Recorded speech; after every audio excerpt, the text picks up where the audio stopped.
Hey.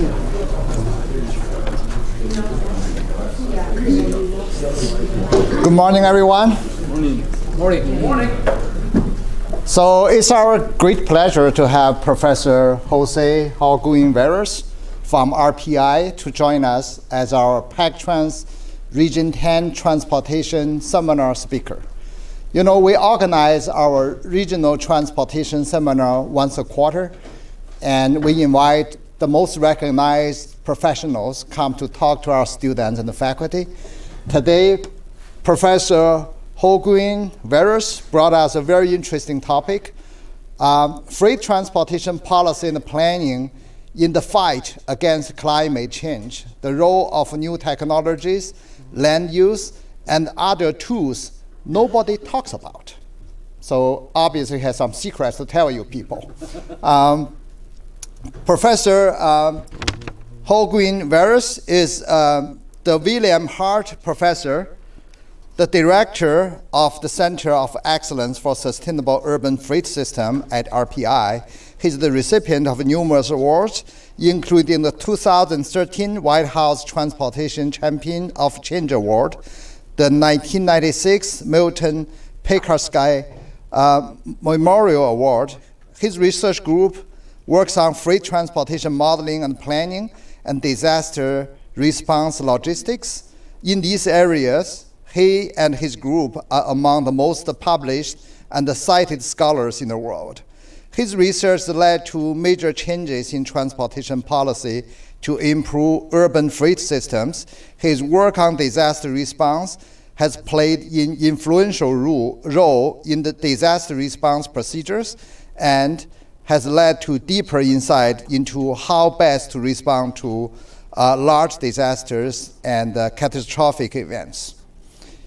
He is in numerous leadership positions, as you people all recognize him, and also he got his PhD from University of Texas at Austin in 1996, his master from Universidad Central de Venezuela in 1984, and Bachelor of Science from Universidad Autónoma de Santo Domingo in 1982. So you could find professors' published work on the Google Scholars, and certainly we have 45 minutes given to Professor Holguín-Veras for his presentation and leave 15 minutes for discussion and question. And afterwards, he will stay around for another 30 minutes, and you'll see we have coffee, water, tea, and also refreshments at the back end, and feel free to use them. As a PACTRANS seminar event, we do want people to sign in, so we'll bring in a sign-in sheet and pass around, and please sign in on the sheet. So with that, let's welcome Professor Holguín-Veras to start his seminar.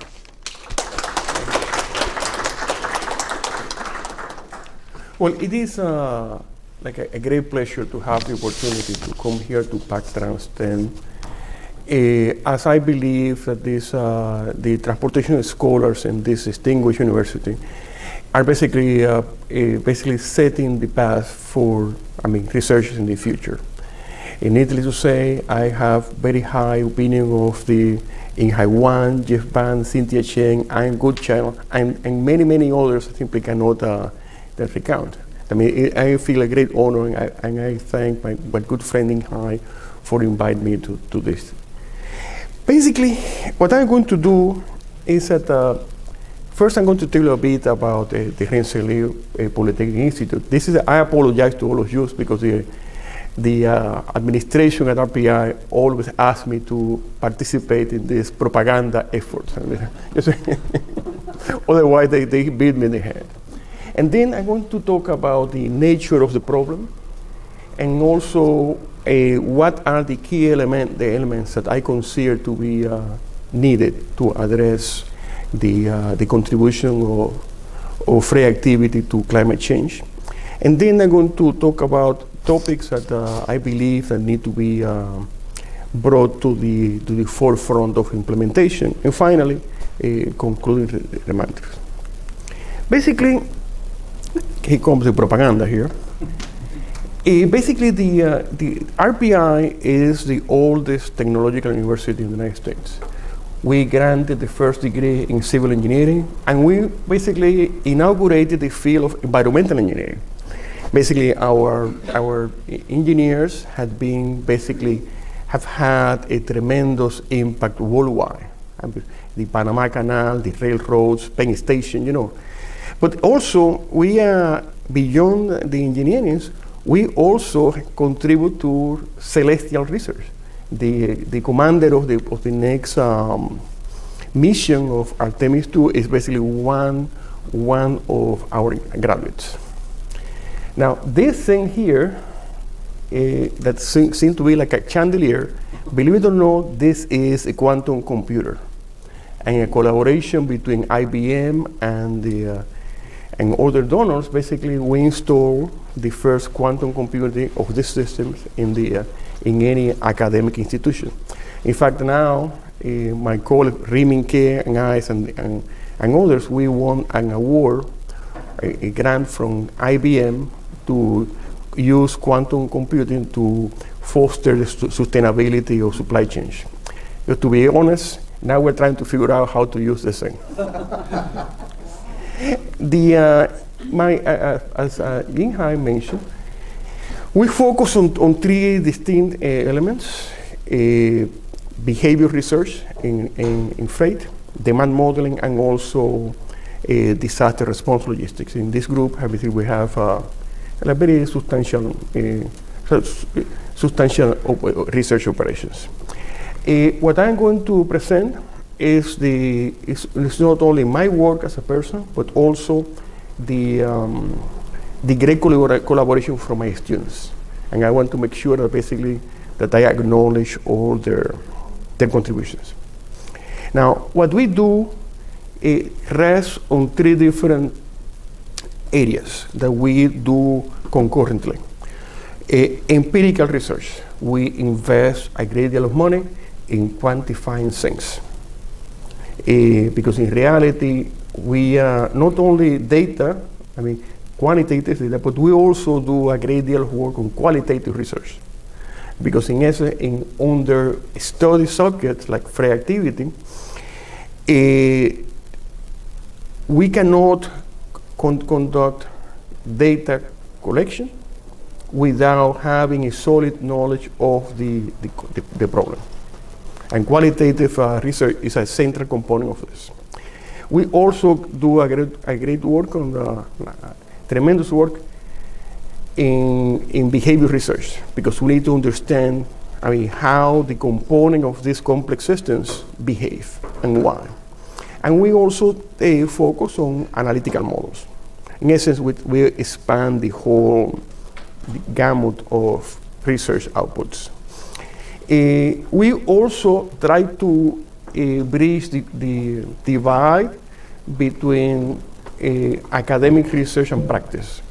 And we have been lucky to have the opportunity to produce a number of guidebooks in which we try to implement a novel way of doing things for the benefit of the practitioners. And basically, these are basically some of our guidebooks. Now, the first thing, something that I want to convey to all of you, particularly to the younger segment of this participating in this presentation, is that probably the most important message I have for all of you is this: complex problems do not have magical solution. It's logic. If a complex problem had an easy solution, it is not possible. Somebody else would have done that. In essence, if anyone is selling you a magic bullet, grab your wallet. You see, and basically, if you come up with a magic bullet, ask yourself, is this for real? Okay, that is, in essence, there is no way to to vanquish complex problems on the basis of trivial solutions. Okay, that is super, super important. Now, let's talk about climate change. Climate change, if you get to the root of that, we conclude very quickly that climate change belongs to a class of problems, of games, in the field of game theory. And this is basically a class of collective action problems that are designed by these are problems where the problem is created by incentives that lead the participants in directions other than the social optimum.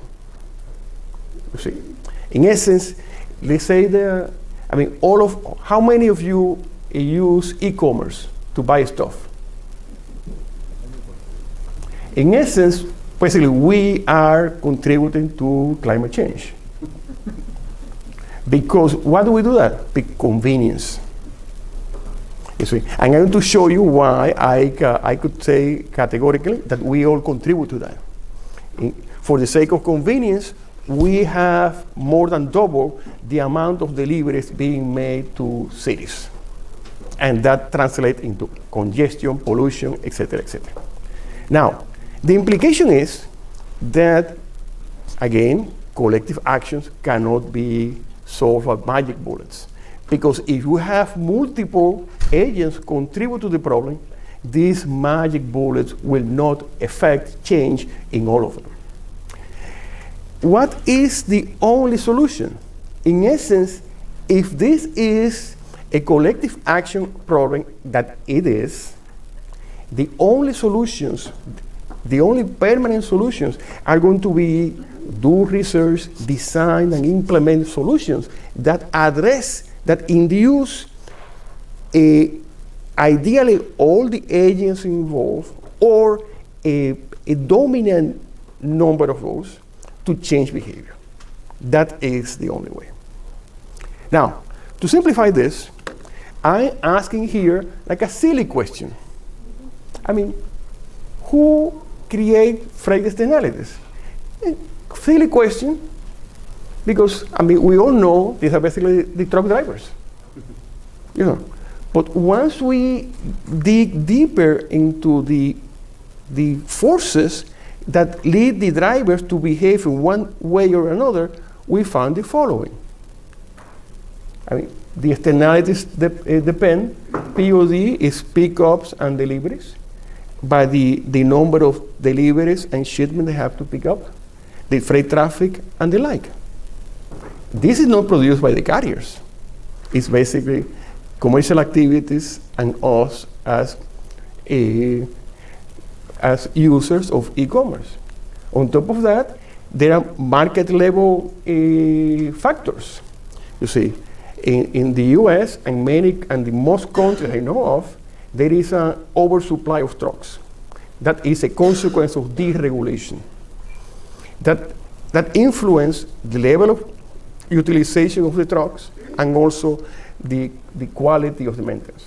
And then we have the nature of transportation networks, the spatial patterns of land use, etc., etc.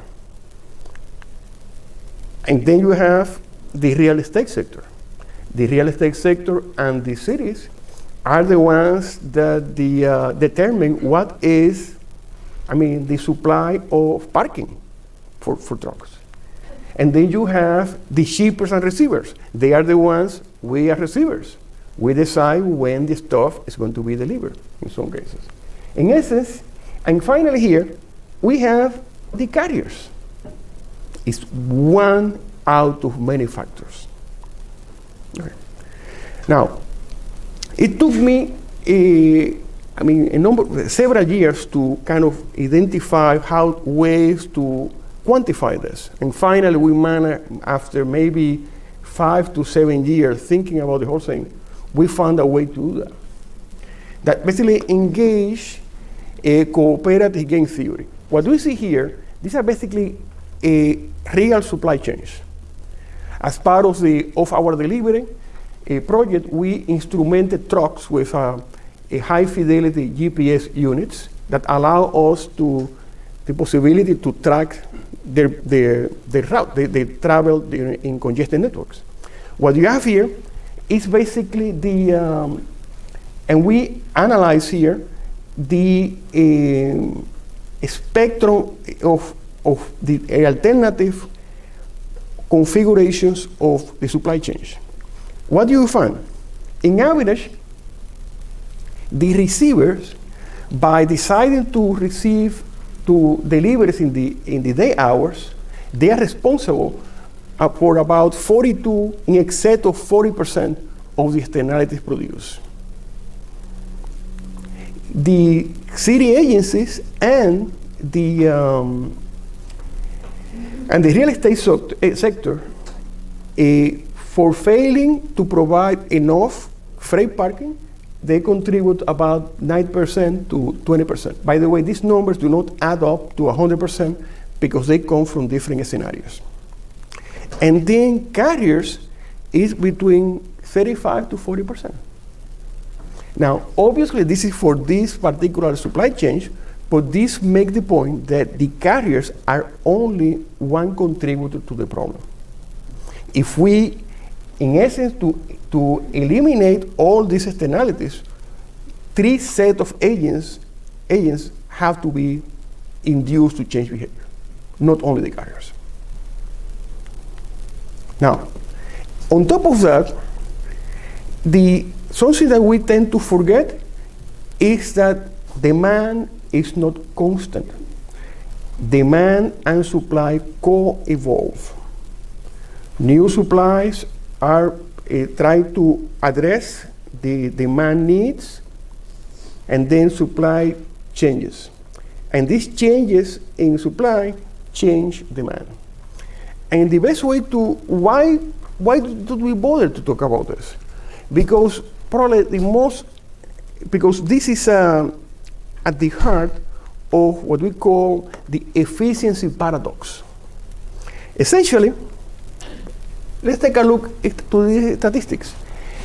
Light trucks and medium heavy trucks consume significant amounts of energy. But at the same time, over time, vehicles, the trucks have been increasingly more efficient. You see, in fact, the energy use per vehicle mile have basically decreased. You see, and basically due to the improvements in the engines. But at the same time, the total energy consumed have increased. How could that be? Well, that basically the answer to that is basically provided by this fellow. This is, I do not expect any of you to know this fellow here. This is William Stanley Gibbons, a prominent British economist that at the height of the Industrial Revolution, he decided to take a deep dive on the patterns of consumption of coal. At the time, the coal mines in the United Kingdom were basically being depleted, and there was a great deal of concern about what would they do. What would the British economy do in that if the coal simply vanishes? And the assumption was that new engines, more efficient machines, we are going to extend the life of the coals. Doesn't you also in the same time, in the same ways that we say, well, we could basically extend the life of oil deposits by having basically more efficient engines. What he found was that the availability of more efficient machines lower the cost of using the use of the coal, and in doing so, induce demand. And basically, instead of expediting, instead of extending the life of the coal mines, the opposite happened. Think about the following. The automobiles, the cars in the 1920s were basically vastly more inefficient to the track than the cars that we have today. But who consumed more fuel? The people in the 1920s or us? In essence, and all of that is a consequence of this coevolution between the supply and demand. And every new technology that lower the cost of using a resource will not produce long-lasting effects, because the induction of demand will take place. And this is basically what happened to all of us as users of e-commerce. Okay, that is the reality. A second important consideration is we need to focus on metropolitan areas. Why? Because metropolitan areas are basically the biggest contributors to CO2. You see, and this is due to both. The 70% is basically a combination of transportation and manufacturing. We need to focus on the metropolitan areas. This it should be. Now, we're dealing here with a tremendous problem. Just to give you a sense about the magnitude, for quite a while we have been collecting data to estimate freight trip generation models that have been basically summarized in these reports. The unique thing about these models is that they allow us to estimate freight activity at the level of establishments like this, establishments in streets, buildings, zip code, counties, state, and give us tremendous possibilities. Now, and we have been focusing on this for, I have been having concerns about the effect of e-commerce for a long time. You see, and basically, in fact, I mentioned the e-commerce as a potential generator of vast increases in traffic of light trucks, and at the same time when I wrote this, the assumption was that e-commerce was going to replace less efficient trucks, you see, or going to the shopping trips to buy. And basically, I said my guess was the effect was not going to be so pretty. And I wrote this, more than 20 years ago. And I saw that coming. Because again, in my view, that is basically a natural consequences of the lowering of the cost. Now, in terms of right now we see tremendous consternations in cities about the traffic of e-commerce parcels. And that, by the way, in my guess is that we're still having produced the analytical proof, but I am pretty much confident that e-commerce is not by far the biggest contributor to freight trips. You see. Basically, and for reasons I'm going to explain in a moment. Now, just to see how the generation of freight trips have changed, this is number of deliveries, okay? Not trips, deliveries. This is basically what we had before e-commerce, and then e-commerce, and then COVID. See, they had been now, the key element here, right now, the number of deliveries to households is larger than the number of deliveries to commercial establishments, which is astonishing. I mean, this is astonishing. Now, but there's a difference. On account of the industry structure, the carriers delivering e-commerce parcel have a better ability to consolidate multiple deliveries.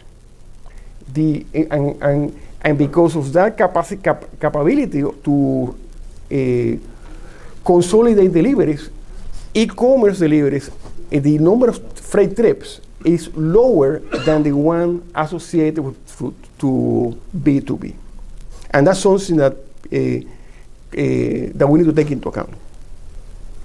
Now, what could be the key features of a successful strategy?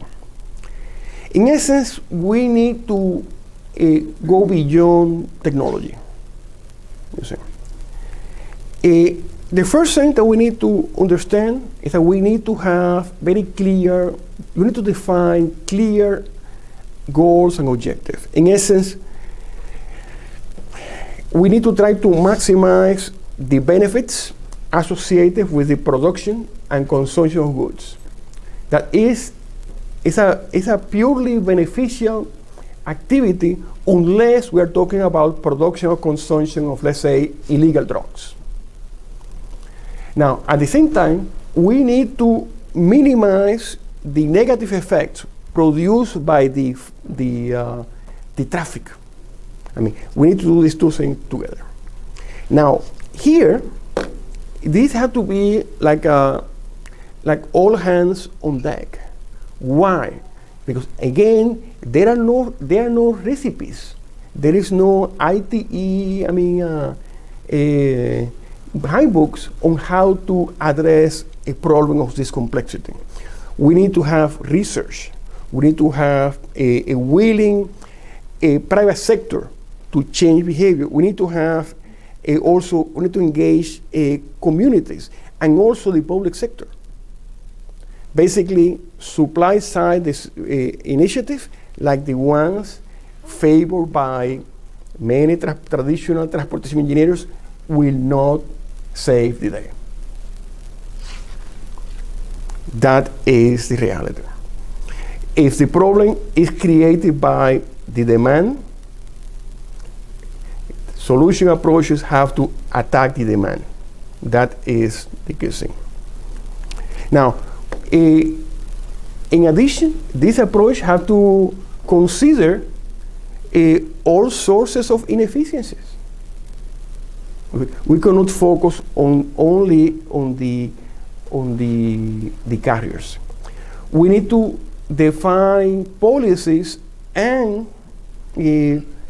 solution approaches at all temporal scales, from the short all the way to the long term. We also need to take into account that this industry is tremendously heterogeneous. There are the solutions that are applicable to e-commerce deliveries do not work for the transportation of coal or construction materials. We need to basically develop different, let's say, approaches to deal with different segments of the industry. And on top of that, we need to manage the unintended effects of whatever you do. Keep in mind the efficiency paradox. In essence, we need to use all weapons possible. You see, as I said, complex problems cannot be solved by trivial solutions. Now, one of the topics that have to be typically is lost in when the agencies and even universities approach the problem is that we have a tendency to simplify. It's something innate to the human mind. In essence, we like simplifications because we tend to detest complexity. You see, and that is something that is always get on the way. In essence, in the case of the industry, when I mention the word truck what comes to mind is what? A UPS truck, or because it's something that that is the image that comes to mind, or a large truck. But guess what? If you think about it by the same token, if we think about, let's say, like a freight carrier, what comes to mind? FedEx, UPS, and DHL, etc. These companies are not representative of the typical trucker. The typical trucker is most likely guy with a hat, a big belt, that travel with a girlfriend, making long distance deliveries. You see. In essence, these top companies that that the ones that come to mind might represent less than 500,000 trucks. How many trucks are in the U.S.? Well, the reality is that there is no a solid count about this. Let's say there are basically in excess of 15 million trucks. The vast majority of this are basically carriers that are struggling to make a living. Let me give you a statistics. Every year in the last 25 years, the 30% of the employment in trucking and warehouses change to another job. 30%. Why is that? Because carriers go bankrupt. You see, and they sell the truck to somebody else. In essence, there is the sector is basically always in a state of evolution.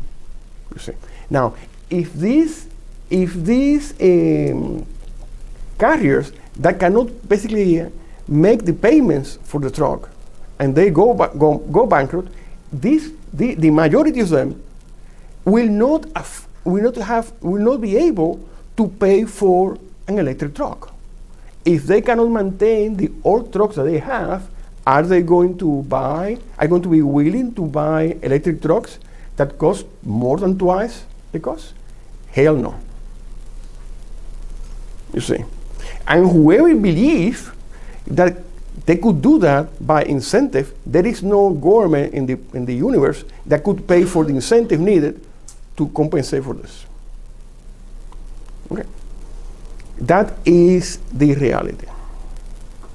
Now, the top companies, they could pay for that, but not the mass of the trucking industry.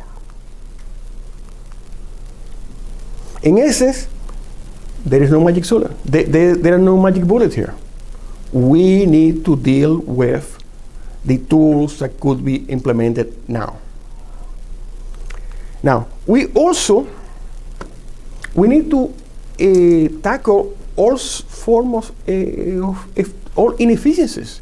This is basically the energy efficiency framework that we developed for a project that we had with the U.S. Department of Energy. Essentially, we are fixated on this. But all these factors, all the rest, produce bigger impacts than this. Because here, given that we cannot replace magically all trucks with electric trucks, the slow adoption of electric trucks creates a situation in which we have tremendous amount of vehicles that will be emitting global warming gases.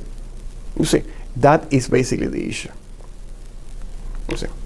Now, as part of this, again, the complexity, we need to talk about, we need to explore the synergies between transportation and land use policies.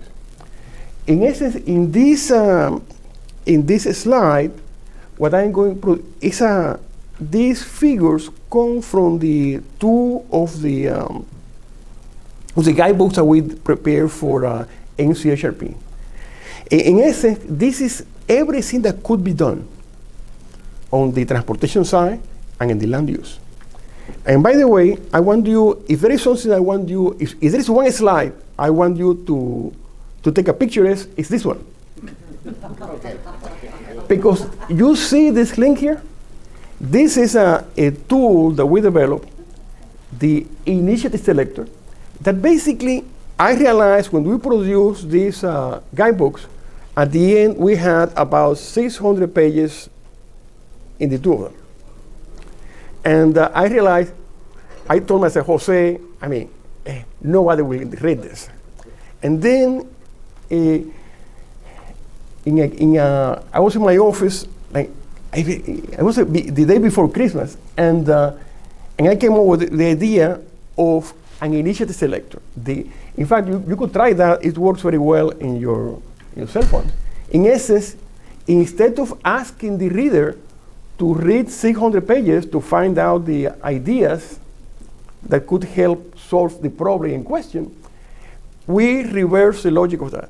In essence, we created the user selects the problem that they want to address, and then behind that there is a search engine that scans the document and gives you solutions, potential solutions, and give you a one-pager that synthesizes the pros, the cons, the good, the bad, or the ugly of that particular idea.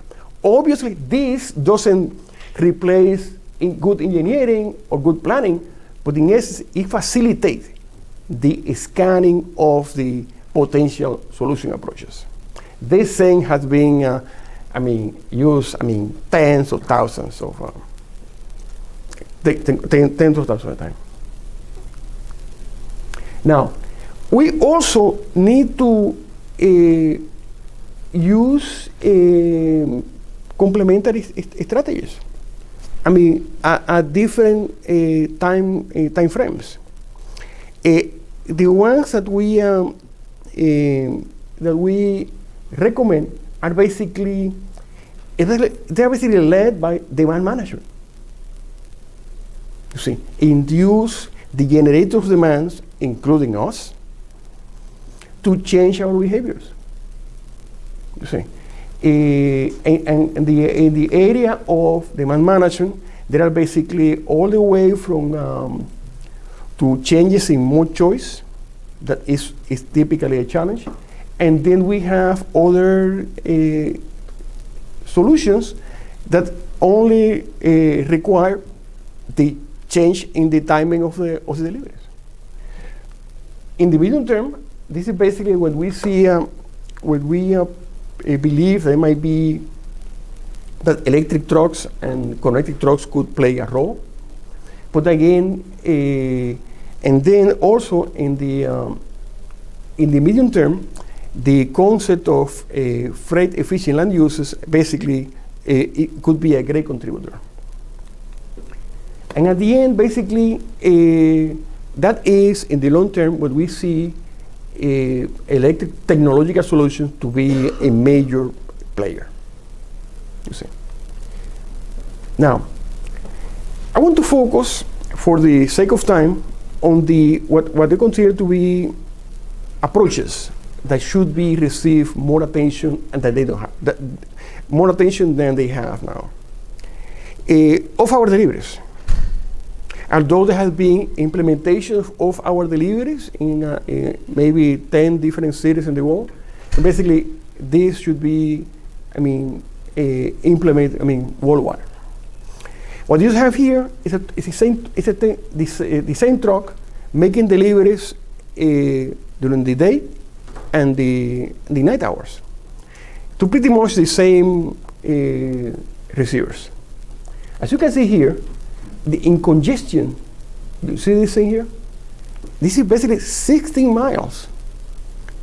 The incongestion, the truckers have to change the route to longer routes that are less congested because they try to minimize the generalized cost. And here, I always like to show this slide, because on one hand you have transportation costs, and in the other you have CO2 emissions. in essence, there is demand management had a very key feature, because demand management focus on changing the patterns of the deliveries, and in doing so, create two things: reduction in cost and also reduction in CO2. In essence, the freight industry loves the same. They cannot implement it on their own because the receivers of the goods do not allow them to do so. That means that's why we need induce the receivers to change their behavior. And the carriers will do it quickly.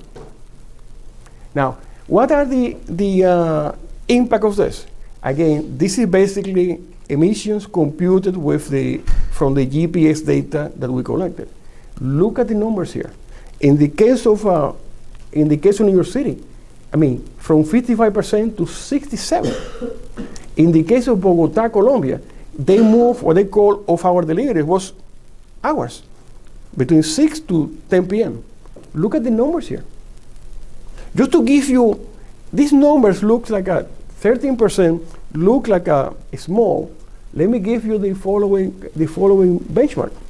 Before leaving, President Obama issued a directive to EPA to basically mandate requiring the trucking industry to develop engines that are destined to be 25% more efficient in 10 years. And that was deemed to be impossible. I mean, to develop new engines that meet that requirement. In essence, this sense produce even a change of hours, like the ones in Bogota, Colombia, is half of that, and is instantaneous without additional cost, reducing the transportation costs, by the way. In essence, this is the power of demand management. And on top of that, they lower the transportation costs. In essence, if we move this at the level worldwide, we are talking about millions, hundreds of millions of CO2. We could also do staggering deliveries. We gathered data of truckers making going to the port of New York and New Jersey to pick up containers and cargo in general. In essence, you see here, this is the period in which you have the highest congestion. But look at the port hours. The port hours coincide with the period of maximum congestion in the metropolitan area. Why don't we induce changes in those traffic?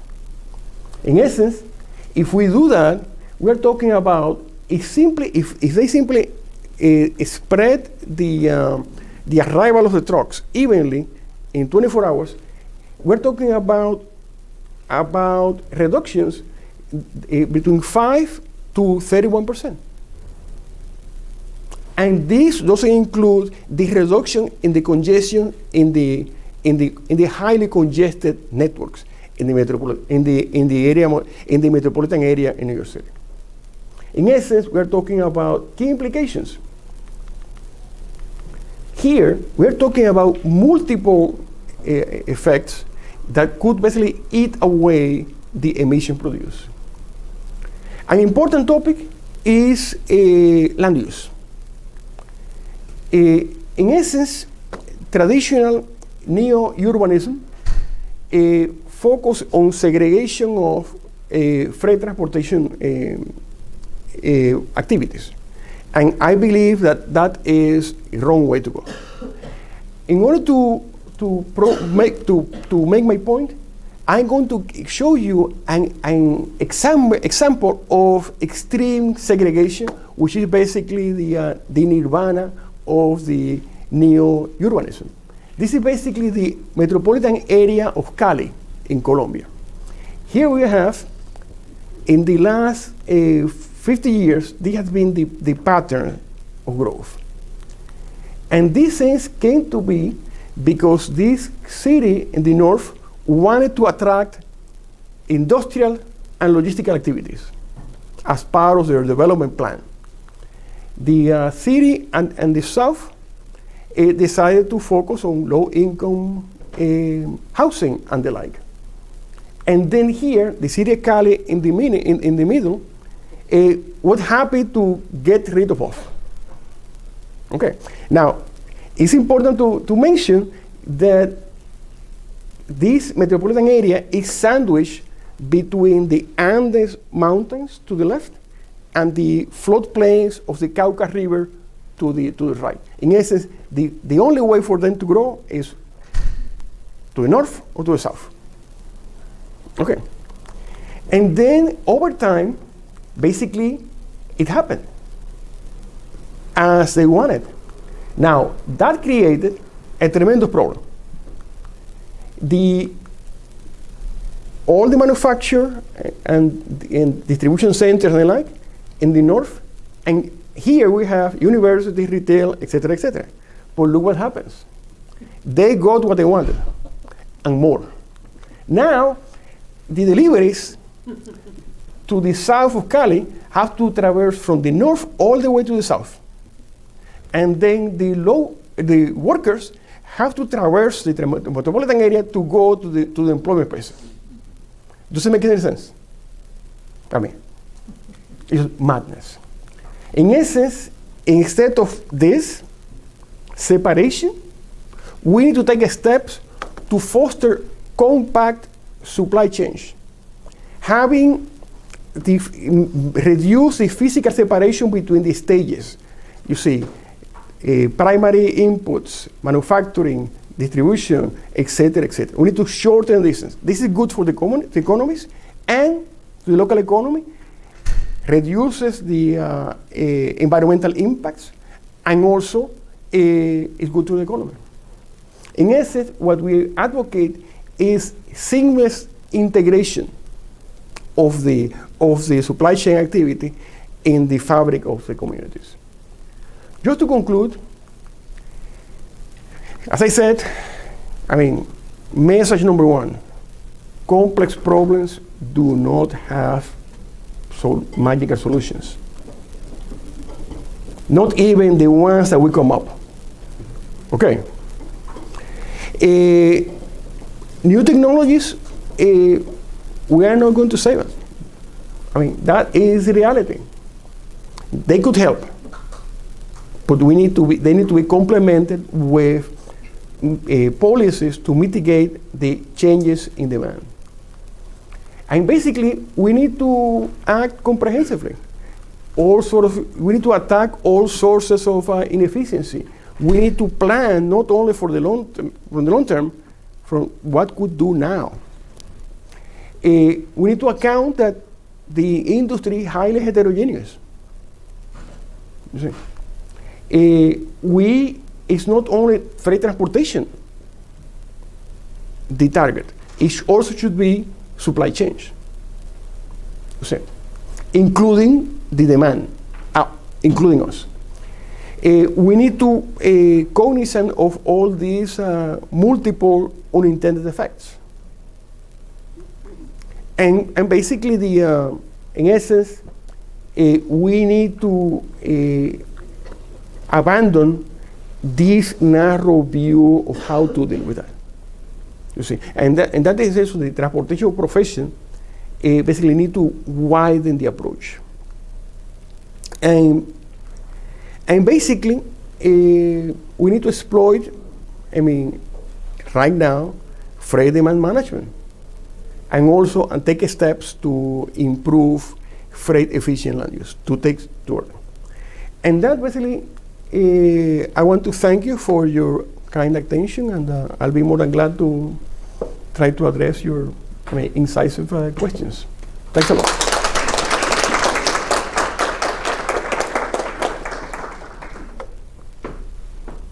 Question? I have two questions. Thank you, Jose. Oh. Well, we go 2 for the price of 1. Okay. Yes. Thank you. So the first question is, like, for example, the tools you talk about, the land use strategies, and as well as the off-hour delivery. I guess typically you probably have already encountered oppositions and or you need collaboration from the stakeholders, right?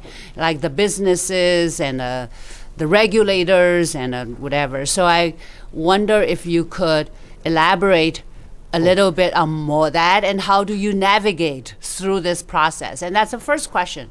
My second free question is, could you also elaborate a little bit more on the freight demand management in terms of what are the things that you refer to and what are the tools that you're thinking about? Okay. When I began, I mean, I could write a book about the politics of the off-hour delivery project. I mean, it was basically, but it was also it was extremely educational to me. I basically, when I began, when I got the funding to study off-hour delivery seriously with USDOT, everybody was telling me the unions are going to be opposed. The carriers will, they will like it, but then they will not bother. And the receivers will not do it. Well, lo and behold, we organized a meeting with the Teamsters. Okay, this is basically one of the most surprising meetings I had in my whole life, and I had a lot.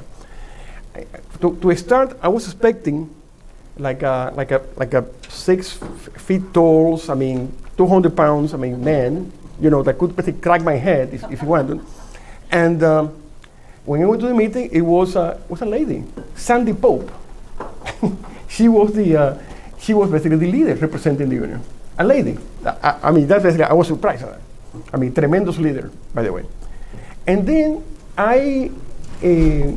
when we asked them what will be their position towards off-hour deliveries, do you know what they said?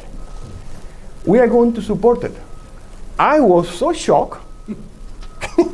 Everybody in the system was telling me they are going to oppose. And I said, why?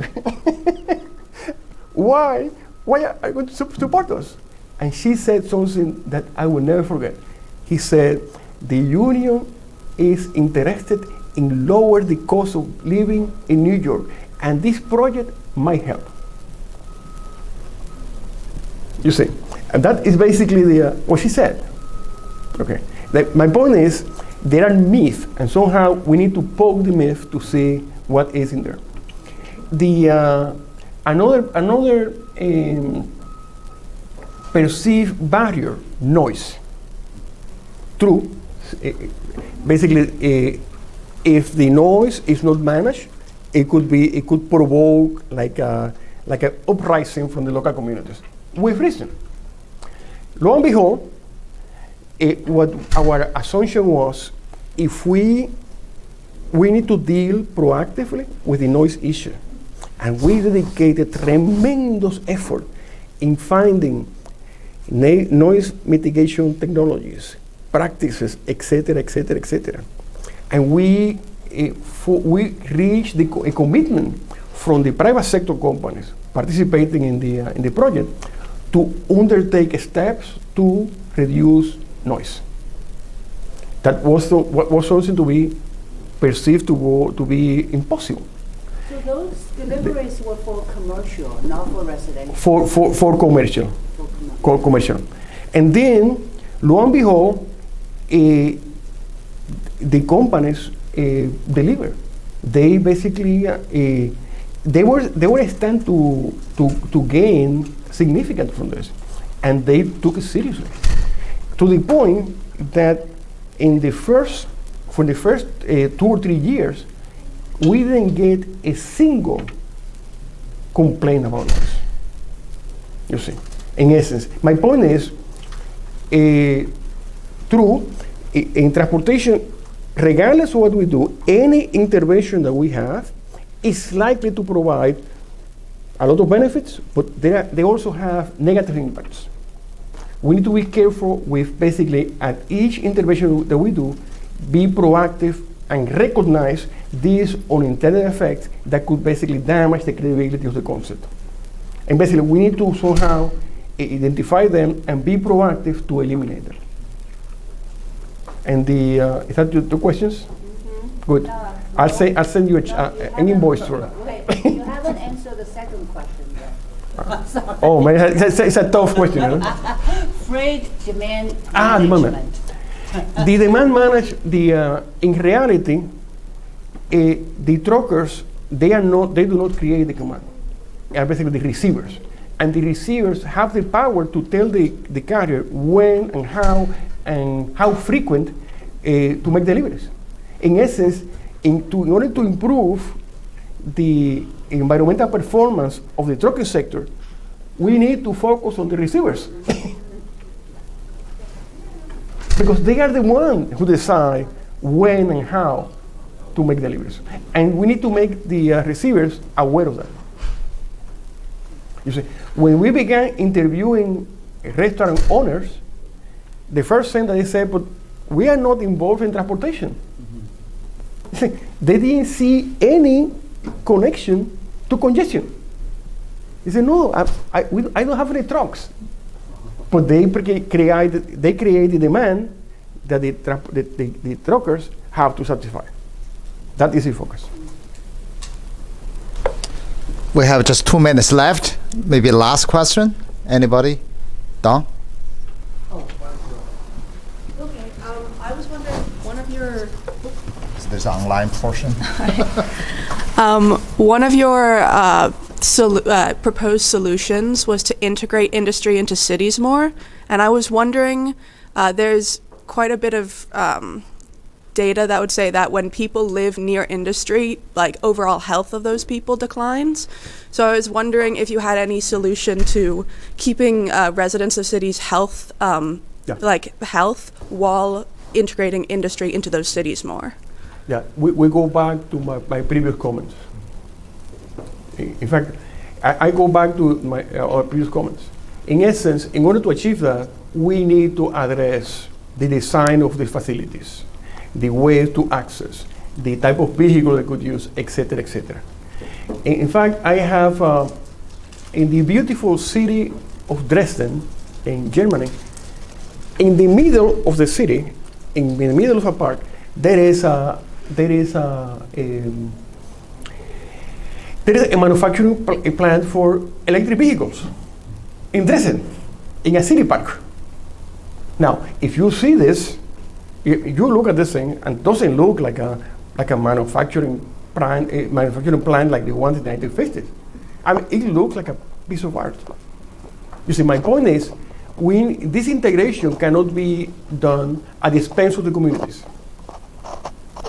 You see, and true, there might be facilities. I mean, having like a chemical plant in the middle of Seattle, a terrible idea because it's risk. You see, my point is, this is not like a recipe for everything. But in the cases in which it could be done, I mean, why not? And effectively, I have a number of pictures of, I mean, facilities like that. And it works. You see. All right, so given the time constraint, I think we want to conclude here. Thank you so much, Jose, for this very informative and inspiring talk. This webinar and seminar will be posted on the PacTrans YouTube account. You can certainly watch it afterwards. And we have 30 minutes following this as the mini reception, right? You can continue your dialogue with Professor Holguín-Veras. So now let's give him another big round of applause to appreciate his talk. Okay, thank you very much, everybody, for joining this seminar, and also for those people who joined the webinar. Thank you.